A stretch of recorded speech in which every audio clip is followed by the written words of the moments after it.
It's the Kyle Hyman Show on Redeemer Radio. This is Kyle Hyman, and joining us to talk about, actually, I'm just going to throw a bunch of topics at him and see what happens. He's going to be in town February 22nd for the Rekindle the Fire Men's Conference. That's from 9 a.m. to 5:30 p.m., and you can find out information at rekindlethefire.net. I'll mention that again at the end here, but you're going to want to see it because joining us is Father Mike Schmitz. Thanks for being here, Father Mike. Absolutely, Kyle. I'm glad to be. I can't actually wait to get to Indiana for the actual conference. Oh, I can't wait to see you. It's going to be fun. We've been talking a little bit on this show about the Pope's message for World Communications Day, which he talks about storytelling and how important it is for us to tell good stories, to tell our stories, to share our witness, but also just the power of stories in general, which I've been listening to your homilies for years now and your videos that you put up with Ascension Presents. And also, I've been at different conferences that you've been at. I feel like you're so good at telling stories. In fact, I was just listening to a couple of your most recent homilies, and the theme was underestimated. And you're telling these different stories about like a British cycling team and how they're trying to improve 1% at a time. Just wondering if you could share a little bit of your like homily prep strategy. Like, what are you looking for? Because they seem to flow so well from these stories to examples to tying it in with the gospel. What's your strategy? Wow. Yeah, well, thanks for saying that, because I mean, I really appreciate that affirmation, that encouragement, because I put a lot of time into it. It's one of those things where I'm constantly trying to get more stories, get more examples. It's one of those things, I imagine you too, speaking all the time and being on the air.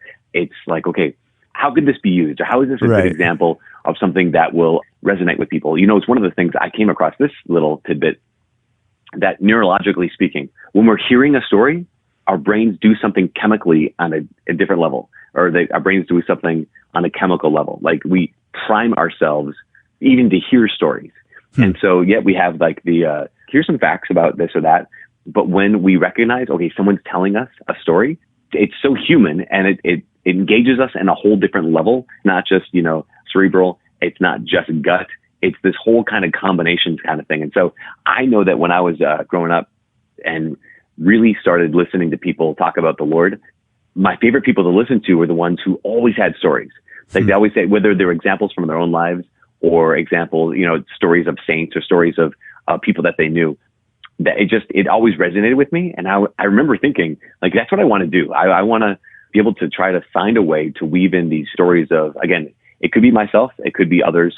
One of the first people who did that for me that I just listened to him and it resonated was Father Benedict Rochelle.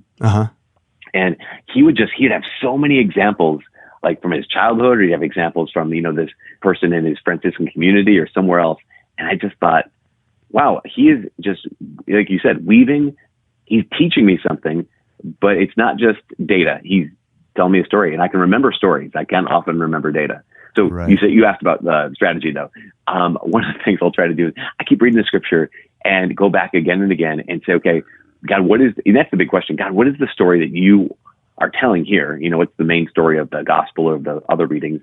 And then it's like, what's the story or what's the piece of information that the people I'm preaching to, what is it that they need to remember? What is it they need to know? Or what is it they need to do? And a lot of times the stories come out of that, or I even go hunting for them afterwards. Like, okay, this is what it is, and what's the story going to be? So, like, just for example, this story, can you explain how the British cycling team can fit into a homily?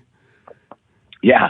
So years ago, I'd read this article that was about the power of small changes. So the aggregation of marginal growth, I think was the idea, the aggregation of marginal improvement. So the idea a lot of us have is that, okay, if it's going to be a new year, I got to change everything. It's like we're going to clean out the shelves, we're going to clean out the fridge, and now I'm not just going to start cleaning up my diet. I'm going to do the diet and the exercise, and I'm going to read 5 books a day, and I'm going to do all these like big changes.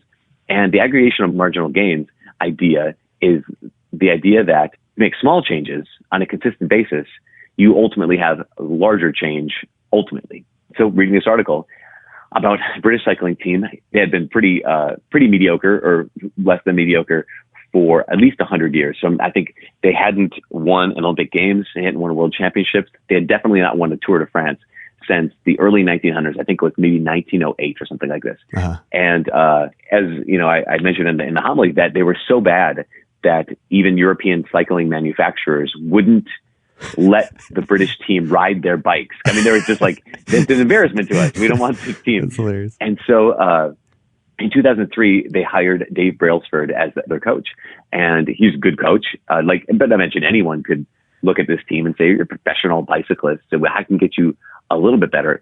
But his idea was, I'm going to get them a little bit better, but I'm going to get them a little bit better every single day.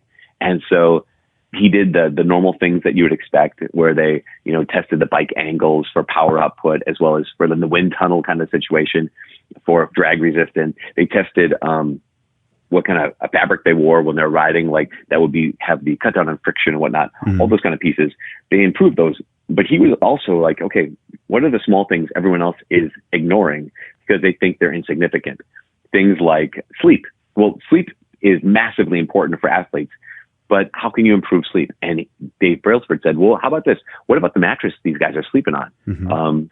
We just give them a mattress, but is there a way they can have a 1% improved night's sleep by just getting a different mattress or just getting a different pillow? And it's not 50% better. It's just a 1% better. He did stuff like they would experiment with the massage gels. These guys would just hammer their bodies since they have a team masseuse. So here's the masseuse doing their work, but like maybe this massage gel is a little bit better, 1% better at recovery, helping these men recover. And so that's what just looking at all these other small ways, 1% growth every single day would ultimately amount to what they ended up having, which was an incredible success. Starting in, I think, 2007, they won 5 Tour de France's in 6 years. In the time between 2007 and 2017, I think they won something like over 140 world championships and Olympic gold medals, and set maybe 20 world records and Olympic records total combined. I mean, just amazing. They went from being zero to hero, but the improvement was incremental. And the idea for me was like, okay, here we are at the beginning of a year, and I want to be a saint. Like God wants me to be a saint. He desires my holiness. And so, man, here's what I'm going to do. Holy hour every day and rosary every day and chapleted by mercy. And I'm going to start fasting on 5 days a week, all this kind of stuff, as opposed to like, wait, let's stop. I mean, yes, he wants you to be a saint. So that goal is still out there. Like you think world championships would be like a lofty goal. Here is sainthood. And at the same time, God made us to be saints. And so it's not like something that is impossible out of our reach. It's something he not only made us for, he redeemed us for, and he continually gives us his grace in order to be those kind of people. So he wants that for us. How about rather than run to 100 miles an hour and get burned out, what are the small steps I can take to become the kind of person that God is calling me to be and wants me to be and is helping me to be, with the same principle of the aggregation of marginal gains, or that 1% growth every single day?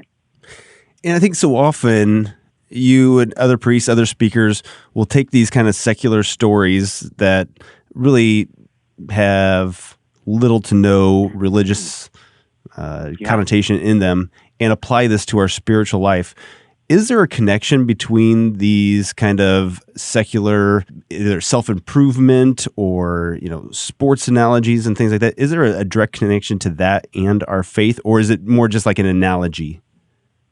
It's a great question, because I think we can make too much of a connection, I think sometimes, or like over connection, in the sense that for those, for athletes or for someone in business, someone who's really successful, and you want to kind of compare how they did it to someone who is a saint, there are a number of points of departure that we can't say it's one-to-one. For example, we cannot in any way, shape, or form underestimate the role of God's grace, that he is the one who makes us holy.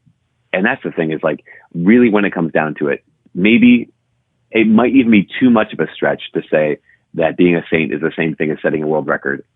Because again, I always think about this even that phrase I just said, it's God who makes us holy. So it's not the fact that I prayed is making me holy now. It's not the fact that I am doing these religious disciplines that's making me holy. It's he's the one who's making me holy. The disciplines and the religious practices are putting me in the place where the things that can interrupt his grace, the things that can get in the way of what he wants to do in my life, they're getting removed, and I'm putting myself, near the occasion of grace, essentially. But at the end of the day, I can't forget that, yes, the discipline is important, because without discipline, we're not going to be the men and women God wants us to be. But the discipline is this, the discipline of surrender. It's the discipline of humility. It's the discipline of saying, God, you are the one who I'm serving, and you're the one I'm surrendering to. And in fact, you're the one who's making me holy in all of this, at your pace, at your time. And so there is an analogy, I think, at the same time, there is this massive factor, I guess, that factor being the only thing that makes us holy is God and his grace. And therefore that can't be forgotten or underestimated, I guess. Mm-hmm. When we talk about like this 1% improvement, I think maybe when we think about like a big conference like this, and it's going to take a good chunk of your day, like this men's conference, we hear stories of people that have gone to something like this and had a huge impact on their life, more than 1%. They're really kind of life-changing. But even if it's not a life-changing thing, to see this event, like if this could make me 1% better, how great would that be? Yeah. Well, honestly, it's going to be the end of February, I think right before Lent starts. Right. So even just kind of like get me that step to step into a really good Lent, not just this one day, this one Saturday, but this one Saturday helped me enter into Lent in a new way, in a unique way. So then it wasn't just one day. It was one day that helped me enter into the next 40 days in a different way. And I think it has the potential to be something like that. Yeah. So in addition to something like this, for people that aren't able to attend, for women that aren't invited necessarily, what would be something that you would suggest for something that we can do in our lives to make a 1% improvement, or something that's going to give us a little kick in the pants if we need it? Yeah, I think there are the normal spiritual practices that every one of us we have to have in our lives. So we have to have a prayer life. We have to have a sacramental life. We have to expose ourselves to the Lord's word. And those are the things that are kind of the no-brainers. We have to pray. We have to have a sacramental life. Out of an entire parish, the people who are most alive, who are most making an impact, who are most like striving after the Lord, had these 4 things in common. If I can remember this one, they prayed, I think they read, they evangelized, and they served. So they talked about the Lord and they were willing to serve. I think those are the 4 marks.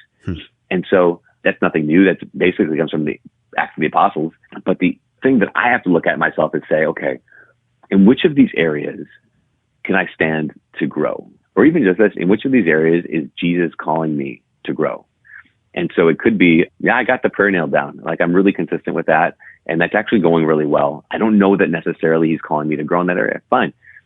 Have I really made myself available to the needs of my parish? Have I really made myself available to the needs of my community?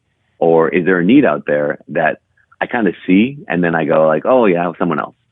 So that might be the 1% area. It might be that place of, okay, how can I just make myself just that much more available for those kind of moments? Again, it's not necessarily one of those things where I have to entirely reorient my schedule, but I think every one of us looking inside, we could say of those 4 domains of prayer, of study, of service, and of sharing the faith, we could say, I can tell there's a place I need to grow in that 1% area. All right. Well, a good reminder for us, and people also need to be reminded to come to the Rekindle the Fire Men's Conference, which is February 22nd. You can find information at rekindlethefire.net. It's going to be in Fort Wayne this year at the Coliseum. Father Mike Schmitz will be there along with Jesse Romero and also Marcus Grodi. So check it out. Bishop's going to be doing a Q&A. It's going to be a lot of fun.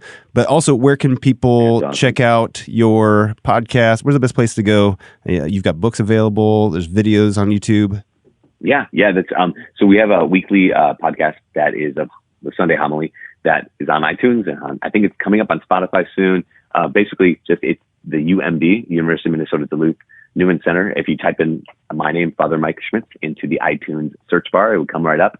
Also, we do weekly videos with Ascension Presents, and those are shorter, and you can find those in video format as well as sometimes they post. Well, not sometimes. Weekly, they post the audio as well as a standalone thing on iTunes. Yeah, I listen to audio usually, and then if I feel like same. I need the video because you talk about a mustache, I need to go check out the video, then I'll go to YouTube for that. So. Right. All right. Thank you so much, Father Mike. I think we both listen at 1.5 or 2.0. I go 2.0. Yeah. Yeah, me too. I can't listen even myself. Like I can't. I stand. I'm like, dude, talk faster. We got to get this thing going. So people say I talk too fast, and I'm like, listen, I'm going to speed myself up. And I listen to books in 2.0, and I think we had talked about that in person once about how no, you just get through so much more content if you can speed it up and take it in. Efficiency. Yeah. Efficiency. Yeah. Make the best use of your time. 1%. Or 200%. All right. Thanks, Father Mike. Yeah. Appreciate it. Absolutely. God bless.